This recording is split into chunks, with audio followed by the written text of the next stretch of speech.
ఒకప్పుడు దట్టమైన అరణ్యంలో చిన్న శివాలయం ఉండేది.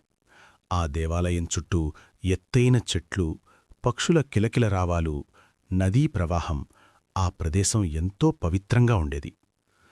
ఆ గ్రామంలో రామయ్య అనే భక్తుడుండేవాడు.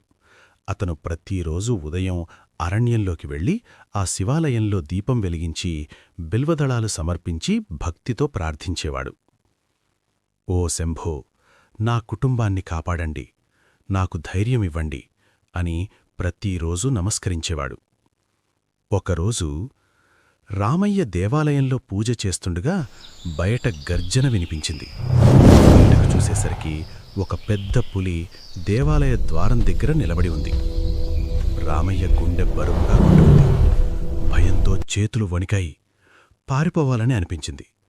కాని వెంటనే ఆయన మనసులో ఒక ఆలోచన వచ్చింది.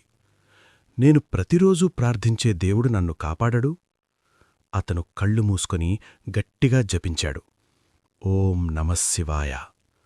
అప్పుడే ఆశ్చర్యకరమైన సంఘటన జరిగింది. దేవాలయం లోపల నుంచి ఒక ప్రకాశవంతమైన వెలుగు బయటకు వచ్చింది. ఆ వెలుగులో స్వయంగా మహాదేవుడు ప్రత్యక్షమయ్యారు. జటాజూటంతో, కంఠంలో నాగభూషణంతో, త్రిశూలం చేతపట్టుకుని నిలబడ్డారు. శివుడి దివ్యరూపం చూసి పులి ఒక్కసారిగా గర్జన ఆపి తలదించుకుని వెనక్కి తిరిగి అడవిలోకి వెళ్ళిపోయింది. రామయ్య ఆనందంతో కళ్లలో నీళ్లు తెచ్చుకున్నాడు. ప్రభూ, మీరు నిజంగా నా ప్రార్థన విన్నారు అని భక్తితో నమస్కరించాడు. అప్పుడు శివుడు మృదువుగా పలికారు. నిజమైన భక్తికి భయం ఉండదు. విశ్వాసం ఉన్నచోట నేను ఎప్పుడూ ఉంటాను అని చెప్పి ఆ దివ్యరూపం మళ్లీ లింగంలో కలిసిపోయింది. ఆ రోజునుంచి రామయ్యకు భయమనే మాటే లేదు. ఆయన విశ్వాసం మరింత బలపడింది.